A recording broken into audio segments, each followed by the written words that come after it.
Good afternoon student. जैसा कि कल आपने वेरिफिकेशन ओम्स लॉ की थी, तो आज का टॉपिक है measure current and voltage in electrical circuit to verification Kirchhoff's law.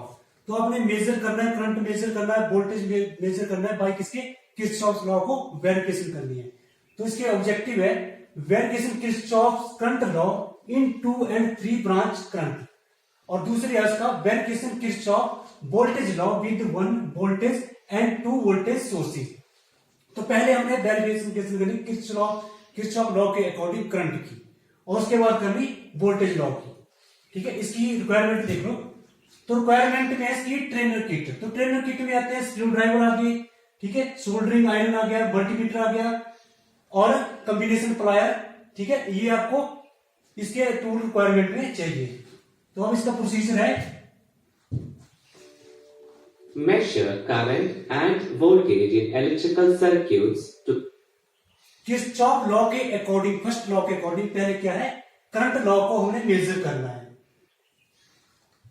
verify Kirchhoff's law. Task 1. Verify the Kirchhoff's current law with 2 branch currents. Draw the circuit diagram of the current and voltage electrical circuits.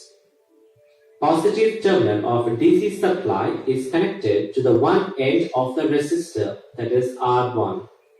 Another end of the resistor R1 is connected to the positive terminal of ammeter, that is A1. Negative terminal of ammeter is connected to the positive terminal of ammeter, that is A2. Negative terminal of ammeter, that is A2 is. अब इस circuit को पहले ध्यान से देख लो। इसके लिए क्या चाहिए? हमें डीसी पावर सप्लाई चाहिए, और ये एम एक मतलब मिली एम्पियर मीटर, और ये नंबर 1, नंबर 2, नंबर 3 कितने चाहिए? 0 to 25 एम्पियर, और ये तीनों क्या है? 0 to 25 एम्पियर है, और 3 रेजिस्टर है।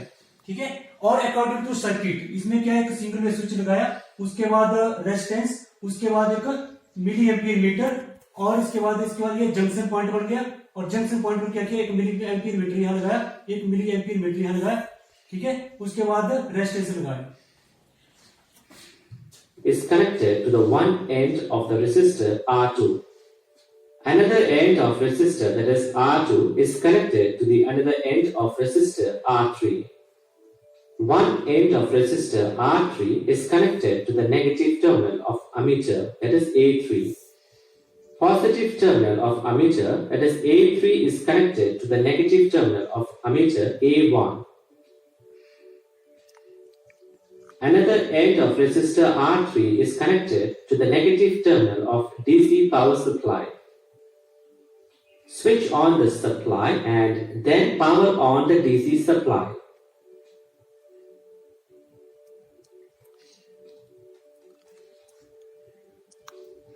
Next is adjust the voltage at 4.72 volt. Note down the readings on the table.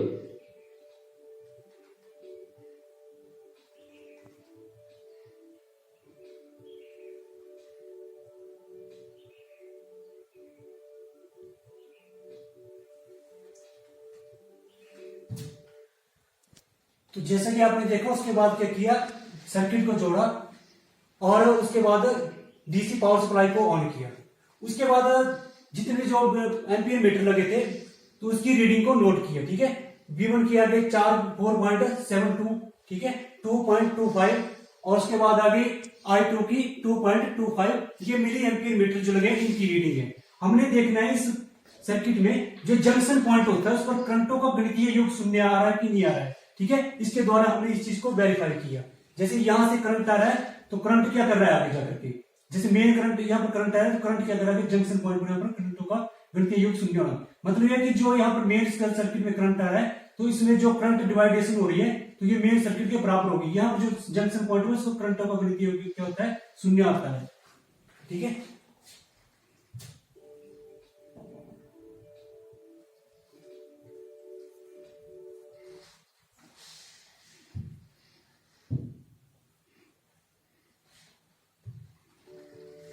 Measure current and voltage in electrical circuits to verify Kirchhoff's law. Task 1. Verify the Kirchhoff's current law with two branch currents. Draw the circuit diagram of the current and voltage electrical circuits. Positive terminal of DC supply is connected to the one end of the resistor.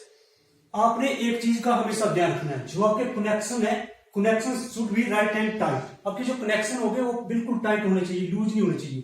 तो यहां से क्या किया, circuit diagram देख जाना, यहां से battery का पॉजिटिव टर्मिनल तो किसके साथ, रेजिस्टेंस के R1 के यहां पर जोड़ा, ठीक है। अब जैसे ये सर्किट का भी देखते रहना अपने ध्यान से, ठीक है। तो यहां से एक रेजिस्टेंस का ये देखो यहां से आया, बैटरी है, बैटरी का एक सिरा का कहां जोड़ा, पॉजिटिव सिरा यहां जोड़ा, और आगे जाकर के दूसरा नेगेटिव सिरा किसके साथ जोड़ा, ये जोड़ लिया इसके पॉजिटिव सिरे के साथ, मिली एम्पीयर मीटर के साथ। वैसे ही दोनों मीटरों को भी हमने अब क्या जंक्शन पॉइंट के तहत एक मिली एम्पीयर मीटर को एक रेजिस्टेंस R3 के साथ और एक R2 के साथ जोड़ दिया। Resistor, that is R1.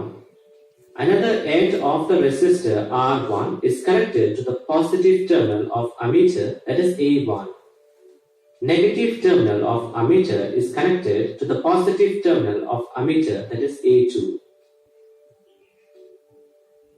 Negative terminal of ammeter, that is A2, is connected to the one end of the resistor R2.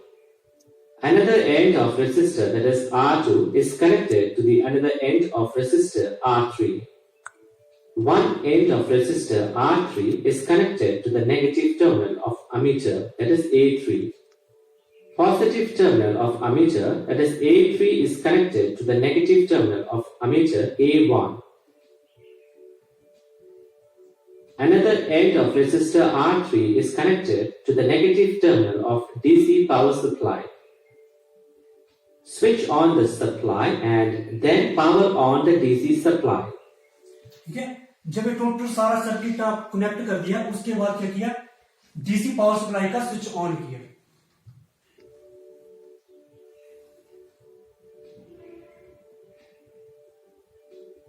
Next is adjust the voltage at 4.72 volt. Note down the readings on the table.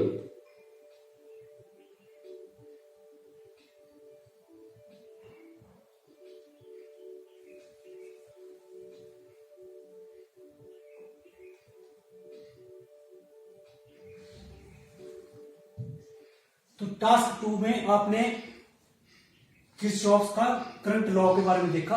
तो ये देखना main reading कितनी आ रही है, 4.72 आ रही है, उसके बाद 2.25 आ रही है और 2.25 आ रही है। तो देखो ये सेम रीडिंग है। तो क्या होता है, जो जंक्शन पॉइंट है इसमें जो है करंटों का गणितीय योग क्या आ रहा है, 0 आ रहा है, 0 आ रहा है इसके अकॉर्डिंग, ठीक है। यहाँ पे कितना 4.72 करंट बह रहा है। तो आगे जाकर के क्या किया ये करंट, ठीक है। तो ये करंट जैसे आगे जाकर गया, तो इसमें जैसे कितना 2.25 करंट ये मीटर ले रहा है M2 और 2.25 M मीटर M3 ले रहा है, ठीक है, करंट को, ठीक है। तो इसके द्वारा हमने वेरीफाई किया करंट लॉ को। अब वोल्टेज लॉ के बारे में,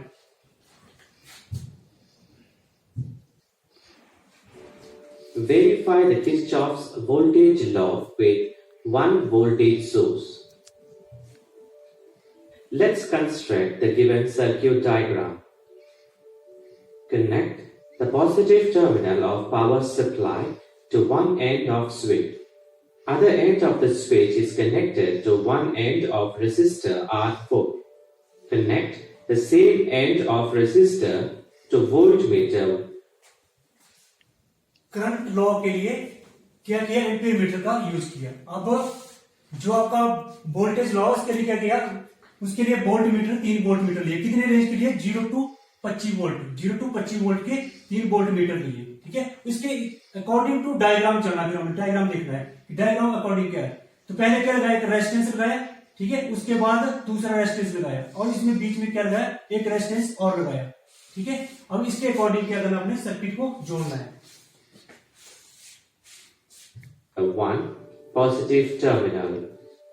Connect voltmeter 1 negative terminal to another end of resistor R4. Join the same end of resistor R4 with one end of resistor R5. Now connect one end of resistor R5 is connected to positive terminal of voltmeter 2 and negative terminal of voltmeter to another end of resistor R5. Then connect the one end of resistor R5 to one end of resistor R6. Connect the same end of resistor R6 with positive terminal voltmeter 3. Negative terminal of voltmeter 3 is connected with the other end of resistor R6. Connect the same end of resistor R5 and R6 to the negative terminal of DC power supply. Power on DC power supply. ठीक है, इस प्रकार से क्या किया, circuit को जोड़ा, जो कि रेजिस्टेंस 1 एंड 2 एंड 3 रेजिस्टेंस लगाए, तो इसको आपस में जोड़ा। अब इसके बाद वेरीफाई करना है कि किरचॉफ लॉ का सेकंड लॉ बोलता है कि जो मेन वोल्टेज है उसके जो जितने भी शाखाओं में वोल्टेज ड्रॉप होगी उसका योग क्या होगा, मेन वोल्टेज के बराबर होता है। ठीक है, तो इसके अकॉर्डिंग हमने ये वेरिफिकेशन करनी है।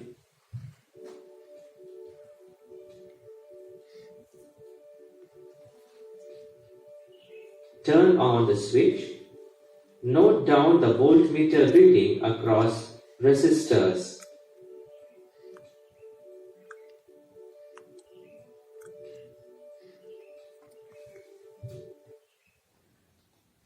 तो ये देखना है, यहाँ पर 12 वोल्ट दिया है, तो इसकी रीडिंग देखना पहले R1 की कितनी आई।